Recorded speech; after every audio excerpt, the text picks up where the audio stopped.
Alors, dans cette vidéo, on va parler de minimum et de maximum de la fonction f. Donc, je vous ai donné un exemple. Voici le tableau de variation de la fonction f.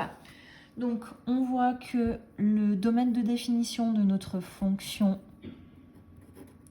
c'est l'intervalle -5, 3.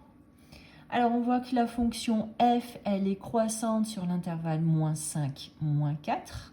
Qu'elle est décroissante sur l'intervalle -4, 1 et qu'elle est croissante sur l'intervalle 1, 3. La valeur f de x part de la valeur -4 pour monter jusqu'à la valeur 2. Ensuite, les valeurs de f de x vont redescendre jusqu'à la valeur -1 pour remonter jusqu'à la valeur 5.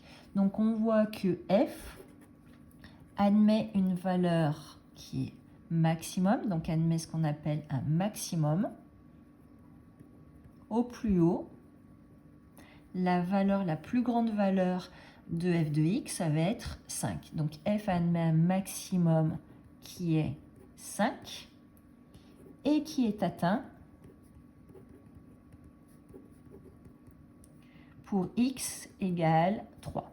Autrement dit, si je prends n'importe quel x qui appartient au domaine de définition, à savoir -5, 3, f de x sera toujours plus petit ou égal à 5. f de x ne prendra jamais une valeur supérieure ou égale à 5. De même, on va regarder si f admet un minimum. On voit que la valeur la plus petite prise par f de x est -4. Donc on dit que f admet un minimum qui est -4 et qui est atteint pour x égale -5. Et du coup, si je prends n'importe quel x appartenant au domaine de définition, c'est-à-dire à l'intervalle -5, 3, f de x sera toujours supérieur ou égal à -4. C'est la valeur la plus petite. On ne peut pas descendre en dessous. Conclusion. Pour tout x appartenant au domaine de définition, -5, 3, j'ai f de x qui est compris entre -4, la valeur la plus petite, ça va être -4, et 5, la valeur la plus grande, ce sera 5. Maintenant, si je prends un x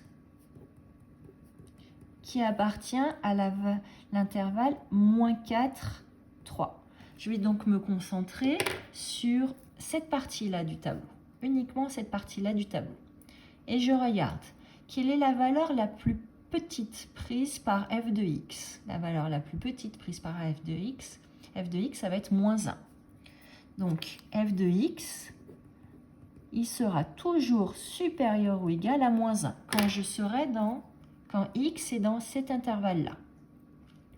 Et quelle est la valeur la plus grande prise par f de x? La valeur la plus grande, ça va être 5. Donc, attention, il faut toujours regarder à quel intervalle appartient x. Si x, il appartient à l'intervalle -4, 3, f de x va être compris entre -1 et 5.